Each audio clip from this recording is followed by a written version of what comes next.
மஹிந்திராவோட டிஎன்ஏல இது இல்லை. சொகுசு, அப்புறம் வந்து மக்கள் புழங்கு மாதிரியான அவர்களுடைய தேவைகளை புரிந்து கொண்டு அதற்கான ஒரு டிசைனை பில்ட் பண்ணுறதெல்லாம் அவன்கிட்ட இல்லை. ஏன்னா அவன் ஃபுல் அண்ட் ஃபுல் ரிஜிடு, ஸ்டர்டியாக இருக்கிறது, நிலத்தில் ஆஃப் ரோட் திங்ஸ், இந்த மாதிரி விஷயங்களுக்கு பழக்கப்பட்டதுனால அங்கே இருக்கக்கூடிய தொழில்நுட்ப வல்லுநர்களுக்கும் சரி, அல்லது அங்கே இருக்கக்கூடிய அந்த டிஎன்ஏலே அது இல்லை அப்படின்லாம் நினைத்தது உண்டு. அப்படிலாம் நிறைய நண்பர்கள்லாம் பேசியது உண்டு. அந்த டிஎன்ஏவை எப்படி மாற்றுறீங்க? Brilliant question. பொலோரோக்கு அடுத்து ஸ்கார்பியோ பண்ணது பெரிய விஷயம் இல்லை. யூரோப்பில் இருந்தப்போ பிஎம்டபிள்யூவில் ஒர்க் பண்ணுறவரும் அங்கே ஏவிஎல்ல என்ஜின் டெவலப் பண்ணிட்டு இருந்தாங்க. அவர் வந்து அந்த பிஎம்டபிள்யூ வண்டியில் போவார்.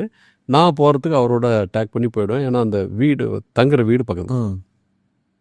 அந்த வண்டியில் உட்காந்ததுக்கு அப்புறம் தான் தெரிஞ்சுது இந்த வண்டி இப்படி இருக்கா அப்படின்ட்டு. இது மாதிரி ஒரு வண்டி நம்ம தமிழ்நாட்டுக்கு பண்ணணும், இந்தியாவுக்கு பண்ணணும் ஆசை அப்பயே இருந்தது. அந்த பிஎம்டபிள்யூ வண்டியை வந்து எப்போ பார்த்தாலும் நான் பெஞ்ச் மார்க் பண்ணிகிட்டே இருப்பேன்.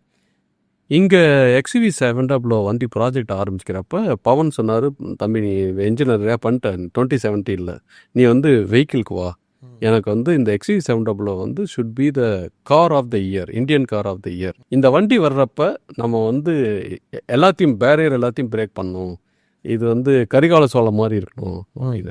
நமக்கு தெரிஞ்ச ஃபிசிக்ஸ் எல்லாத்தையும் உள்ளே போட்டோம் அதுக்குள்ளே. அதுக்கப்புறம் அந்த எல்லா டீமையும் ரீஆர்கனைஸ் பண்ணிவிட்டு ஒரு கொலாபரேஷன், ஒரு அஜிலிட்டி, அந்த 2 மைண்ட் செட்டையும் ஒரு மிகப்பெரிய ஒரு அறிவு சார்ந்த ஒரு டீமை உருவாக்கணும். அதுதான் அந்த கொலாபரேஷன். இண்டிவிஜுவலாக இருந்தது, அந்த கொலாபரேஷனை உருவாக்கி பெஸ்ட் எல்லாத்தையும் ஒன்றா கொண்டுகிட்டு வந்தது. அது வந்து ரொம்ப கஷ்டப்பட்டு போயிட்டோம் அந்த கல்ச்சரை கொண்டுகிட்டு வரதுக்கு. கல்ச்சரை கொண்டுகிட்டு வந்து நம்ம சொன்னோம்,